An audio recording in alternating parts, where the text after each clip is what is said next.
Assalamualaikum warahmatullahi wabarakatuh. Alhamdulillahirabbil alamin. Asyhadu an la ilaha illallah wahdahu la syarika lah. Al-malikul haqqul mubin. Wa asyhadu anna Muhammadan abduhu wa rasuluhu wa sallallahu alaihi amin. Allahumma shalli wa sallim wa barik ala sayyidina Muhammadin sayyidil mursalin wa ala alihi wa ashabihi wa man tabi'ahum bi ihsan ila yaumil ba'd.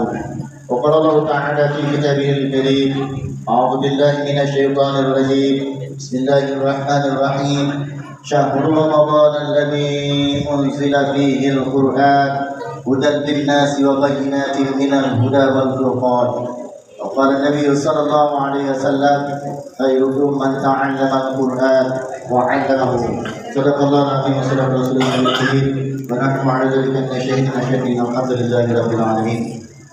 Jamaah Masjid Al-Jannah, jamaah salat Isya dan jamaah salat tarawih Masjid Al-Jannah, Kelurahan Pati Gadung, Simpang 3, Gunung Gemadi, dekat Kecamatan Prabu Muli Barat. Tenang, malam ini baca hadir di tengah jamaah sekalian. Sudah sumbang kira-kira 2 pekan yang lalu datang ke sini khatam Al-Quran dengan ibu-ibu. Malam ini alhamdulillahirabbil alamin baca kembali hadir di masjid yang kita sama-sama cintai ini, dan bila di ujung ini insyaallah hari Senin itu kami bertolak ke Palembang. Kami harus merasakan suasana puasa dengan emak, dengan ibu mertua di Palembang.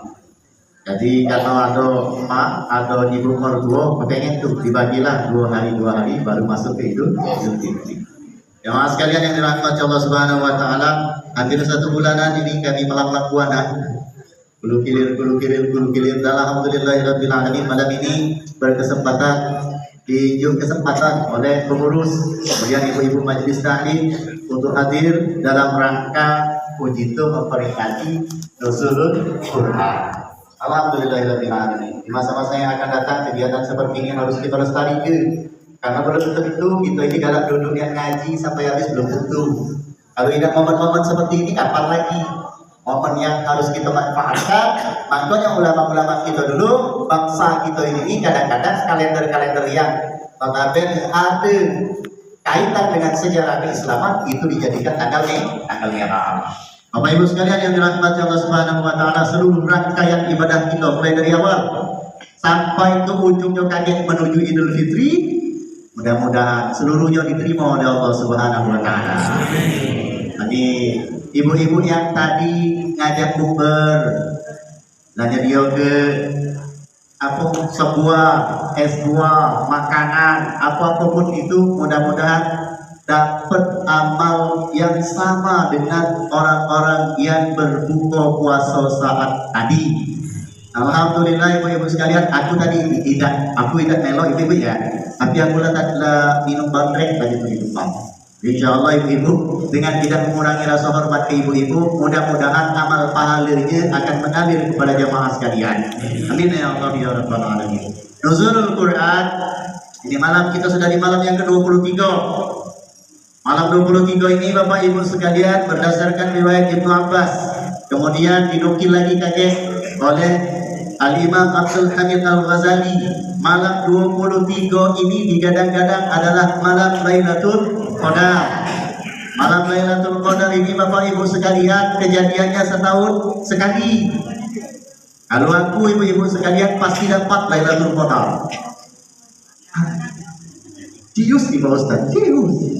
Pasti dapat Lailatul Qadar asal paham dengan ilmunya. Aja insyaallah kita bentangkan dulu nuzulul Quran. Nuzul turun Al-Quran, dia Al-Quran. Jadi nuzulul Quran peringatan turunnya Al-Quran. Al-Quran diturunkan ada 3 keterangan jemaah sekalian. 1, Al-Quran itu diturunkan mulai malam 1 Ramadan. Ini yang pertama. Pendapat yang pertama. Pendapat yang kedua yang ini yang umumnya kita tahu dan kita yakini kuat adalah pada malam 17 Ramadan. Jangan khawatir, tapi berarti lagi jauh masjid kita. Ini awal tadi sampai ke ini malam 23. Nah yang ketiga ibu-ibu ada. Yang ketiga nuzulul Quran itu ada juga ulama yang berpendapat dimulai pada malam 24 Ramadan. Jadi jangan khawatir, momen yang kita peringati malam ini insya Allah masih tetap sesuai dengan momen turunnya Al-Quran. Bapak Ibu sekalian yang dirahmati Allah Subhanahu wa taala, ada enggak Pak Ustaz ini dalilnya? Ada. Tadi dibaca di puncak surah Al-Baqarah 185. Syahrul Ramadan alladzi unzila fihi al-Quran. Di bulan Ramadan inilah diturunkannya Al-Quran. Rinciannya tadi ujiku. Ya. Untuk apa Al-Quran diturunkan? Hudan linnasi wa bayyinatin minal huda wal furqan. 3. 1. Al-Quran diturunkan untuk menjadi petunjuk. Aku baca masuk ke Al-Jannah ini karena ada petunjuk. Kalau tidak ada petunjuk, tidak baca masuk di sini. Baca kanan mau kemana-mana. Tapi kan kalau sudah tahu petunjuknya jelas, tidak perlu pakai map-mapan lagi, tidak mungkin lagi aku nyasar Al-Jannah. Nah, mau ke simpang 3 ada pelangnya di pinggir bakal kiri. Itu kali dari dusun. Tahu ibu-ibu nanya dia aku di dusun, tahu sudah Gunung Kemala. Masuk ibu-ibu Gunung Kemala, dari sini jalan kira-kira sekitar 5 kiloan, masuk ke dalam sebelah kiri ada masjid namanya Masjid Siratal Mustaqim, masuk ke dalam jelas ketemu masjid Ustaz Amirul Mukminin. Ini namanya kalau kita punya petunjuk. Nah lemaknya lagi ibu-ibu bukan cuma petunjuk Al-Quran itu wa bayyinatin minal huda, bahkan menjelaskan petunjuk. Maka untuk ngambil apa yang terdapat dalam Al-Quran paling tidak ada 3 yang harus dikuasai. Karena Al-Quran itu 1, Al-Quran dijelaskan oleh ayat dengan ayat. 2, Al-Quran dijelaskan oleh hadis Nabi Muhammad sallallahu alaihi wasallam. Yang ketiga, Al-Quran diijtihadkan oleh para ulama atau turun-temurun sampailah kepada kiai, sampailah kepada para ustaz. Nah ini jadi baca Al-Quran suhanan. Kalau nak ngambil isi daripada Al-Quran baca. Pak Ustaz, sekarang kan zamannya canggih. Oke. Sekarang duduk banyak sudah banyak Al-Quran dengan terjemahnya. Kita datang nih ibu-ibu atau bapak-bapak, baca Al-Quran, kemudian baca terjemahnya. Tidak usah banyak-banyak, 10 ayat baik. Ngerti deh, kepada punya. Kalau berkait untuk menarik apa isi daripada ayat, tapi kalau bacanya baik, insya Allah banyak tutorialnya sekarang baca Al-Quran. Tapi yang paling bagus itu memang betul-betul belajar dan punya guru. No, tak bunyi. No, semenit lagi nih. Sepertinya habis ya waktu berlalu. Ini belum apa-apa ini. Kalau kami di dusun, paling puncak-puncak. Ibu-ibu, bapak-bapak sekalian, kalau kami di dusun itu sholat tarawih dengan isya jam 9 selesai. Lanjut terus ya. Jam 9 itu selesai biasanya. Karena memang biasanya aku isi dulu kalau aku ada posisi di dusun. Makanya jamaahnya itu tetap terisi terus. Ya, tetap bergulir terus ilmunya. Nah, di masa-masa yang akan datang mudah-mudahan ini perdana dan yang akan datang kalau pacak memang jamaah atau pengurus pola akan niat. Siap aku, karena belum terlalu sibuk kan. Inilah sudah mulai agak sibuk tadi. Takutnya kaget dapat lagi. Pola kan misalnya di bulan Ramadan itu 3 atau 4 kali aku untuk datang ke sini. Juga baik, insya Allah aku datang. Karena Masjid Al-Jannah itu adalah bahagian daripada masjid kita sama-sama yang harus kita sama-sama makmurkan. Seperti itu ya. Benar ibu-ibu? Ya, jangan ibu-ibu jemaah. Ibu-ibu semangatnya luar biasa loh. Di mana-mana ibu-ibu semangatnya luar biasa. Makin di depan ibu-ibu. Ayo bapak-bapak semangat juga. Ya. Dulu bahkan sampai sekarang satu-satunya majelis taklim bapak-bapak Mama masih dulu.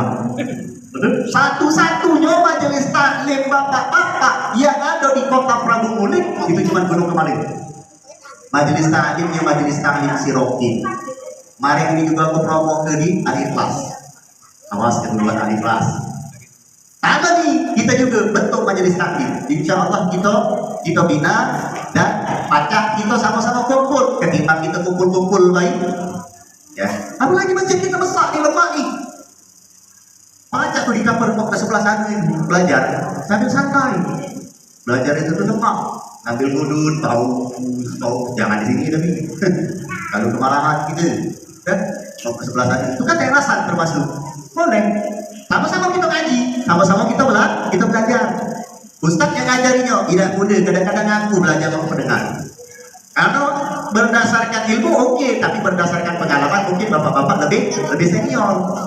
Kembali kepada nuzul Al-Quran tadi, tiga ini haruslah kita pahami. Satu, Al-Quran sebagai petunjuk. Dua, Al-Quran yang menjelaskan petunjuk. Yang ketiga, wal Qur'an. Al-Quran itu jalan yang paling bagus untuk mengetahui mana yang benar, mana yang salah, mana yang kanan, mana yang kiri, mana yang atas, mana yang bawah, mana yang hitam, mana yang putih, mana yang ke surga, mana yang ke neraka. Pembedanya jelas terbentang di dalam kitab Al-Quran. Kalau jamaah sekalian tidak ngaji Al-Quran, tidak paham kitab Al-Quran, tidak akan mungkin ada petunjuk jalan menuju kepada surga. Dan ilo buang lama dekat di surga. Tunggu masih datang ini kalau mau masuk ke sini ya. Udah di rumah itu apa pintu neraka. Mundur. Belah sini pula. Dan ilo lah bukan pula. Kenapa? Karena cuma nengko. Tapi kalau memang dibentangkan berdasarkan Al-Quran yang memang petunjuk dari Allah, insya Allah jelas. Maka untuk ini jemaah sekalian, kita kembalikan hidup kita ini kepada Al-Quran. Jalannya tiga. Nah, seperti itu ngaji. Jalan tiga. Satu, belajar dulu Mbak. Baca. Pak Ustaz kata dua ini masih megang ikro. Lah kan di dusun tua ngaji ikro. Ya ada jalan lain. Satu, belajar ikro. Di bulan puasa. Yang kita anggap remeh. A'udzubillahi minasyaitonir rajim. Bismillahirrahmanirrahim.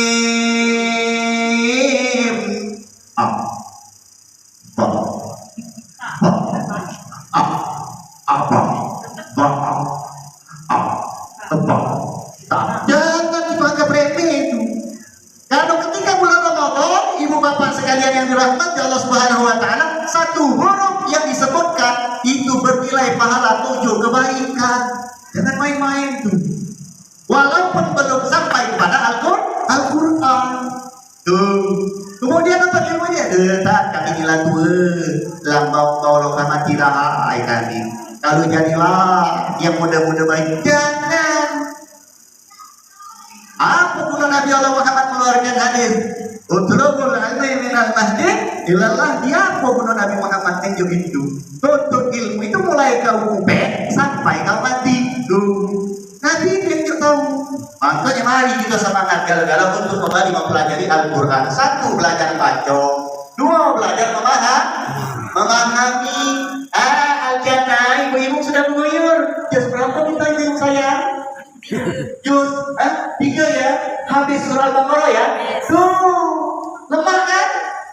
Ibu-ibu lemah kan? Nah, tahankan tapi dilamun. Ya, hingga mana tekannya? Hingga Pak Ustaz apa kami nyerah? Oh, tuh kalian di dusun. Ya, karena nak 6.000 ada ini. Kalau kita umpai udah surah Al-Baqarah bayi nasa keruan umpai 286 ayat. Nah itu kali di sana gitu kan 6.000 sekian kurang 200 sekian tadi. Banyak namanya ayat yang harus kita ketahui. Tenang ibu-ibu, karena Al-Quran itu berangsur-angsur diturunkan 22 tahun, 2 bulan, 22 hari. Ibu-ibu tak tahu. Allah sudah dengan ini. Selama itu ternyata Al-Quran diturunkan. Kenapa? Karena Al-Quran diturunkan berangsur-angsur supaya kau mudah dalam memahami ujian Allah itu. Nah, kita belajar Al-Qurannya berapa tahun? Ini tadi gua omongkan ibu-ibu. Tapi Pak Ustadz belajar Al-Quran ini tahu lah, anak 20 tahun. Dikit lagi nama. Kalau untuk sampai kepada 22 tahun. Belajarnya tapi kinai. Belajarnya siapa? Aku, kancil Nabi yang bersih-bersih, yang suci-suci, belajarnya dengan Nabi Muhammad 23 tahun. Ketunggu. Belajarnya Ustaz Amirul, Tuhan biasa. Bukan uang suci, bukan pakar Al-Quran. Pada dia menantara nuntun dan macilnya lain. Nabi ngajarkan Al-Quran lagi 23 tahun. Nah, mumpung hayat masih dikandung badan, maka jemaah sekalian kita sama-sama kembali mempelajari Al-Quran. Mudah-mudahan baru baca yang ketiga, apa tuh? Mengamalkan hidup kita ini sesuai dengan petunjuk Al-Quran. Insya Allah, kalau hidup kita sesuai dengan petunjuk Al-Quran, kita diselamatkan baik di kehidupan dunia ini bahkan sampai akhirat kelak. Amin ya Allah ya Rabbal Alamin. Sayang ibu-ibu sekalian, bapak-bapak sekalian, ini jam 8:08. Jadilah sekedar muncang-muncang begitu tadi ya. Semangat, malam ini malam 23. Habiskan malam ini dengan beribadah. Sholat sunat, jangan tidak, inilah lemah nih, pasnya baca yang ibu-ibu malam 23 bayu dan Ustaz Amiru. Jadi malam ini porsi ibadahnya padat. Jangan tidak malam ini sholat sunat minimal 2 rakaat. Nah, kita insya Allah nih tarawih, bahkan 11 rakaat. Tenang-tenang, sholatnya tidak usah terasa kusuk. Ikuti bayi Ustaz. Menujinya gigi 5. Mandia lantai yang laki gigi 2, turunkan. Jangan beruntung. Maya tadi itu atau gigi 2, payah tadi. Payah nanti mesin. Ya, payah nanti mesin. Yang tadi bisa tadi. Nah, tapi insya Allah ini bakalan agak kabur dikit gitu. Karena mengingat waktu. Kemudian 1, 2. Ibu-ibu sekalian perhatikan malam ini jangan sampai tidak khatam Al-Quran. Pak Ustaz, Pak Ustaz kami yang mengkhatamkan Al-Quran. Mengkhatamkan Al-Quran versi wong yang tidak baca ngaji simpel. 1. Baca Al-Fatihah. 2. Baca ayat kursi. 3. Baca surah Al-Ikhlas. Tahu Al-Ikhlas? Tahu Al-Ikhlas? Benar-benar. Mana tahu punya tahu gelehu. No. 3 ulang baca, jangan seorang 3 kali ya, Al-Ikhlas itu. Kemudian tutup Al-Falaq, tutup An-Nas. Maka uji Nabi Muhammad berdasarkan sanad Sayyidina Ali radhiyallahu anhu, sama kau itu loh mengkhatamkan Al-Quran. Oh, sandarannya bukan aku yang ngomong itu ya, itu untuk yang tidak baca Al-Quran. Yang malam ini tadarus kita tadarus. Jangan ngambil untung daripada kesempatan. Puji Pak Ustaz jadilah kemudahan dengan bahwa-bahwa-bahwanya. Mance baik ke pihak yang kursinya di kelas kita ulang kepala kan banyak hidup kok.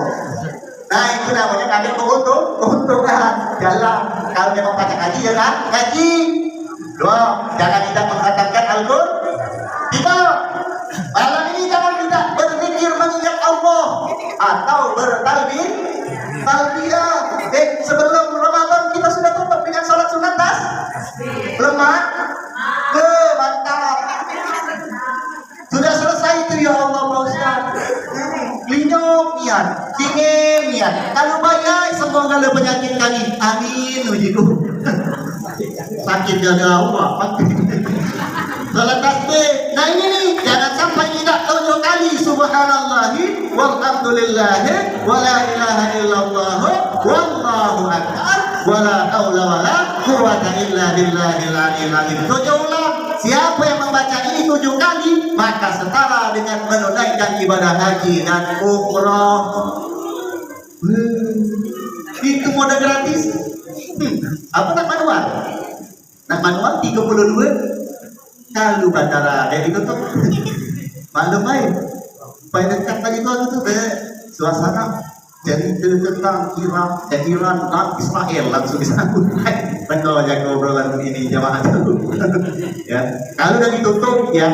Kemudian 4 terakhir, jangan tidak berdoa Doanya sekurang-kurangnya, Allahumma innaka afuwun tuhibbul afwa fa'fu anna. Allahumma inna nas'aluka ridhaka wal jannah wa na'udzubika min sakhatika wan nar. 4 itu. Kalau malam ini jemaah sekalian ngamalkan yang begitu ini namanya menyambut Lailatul Qadar berdasarkan ibadah batin.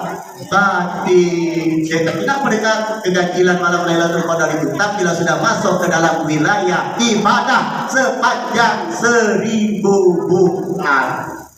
Paham? Paham ya? Tuh. Alhamdulillah kalau ada niat tuh.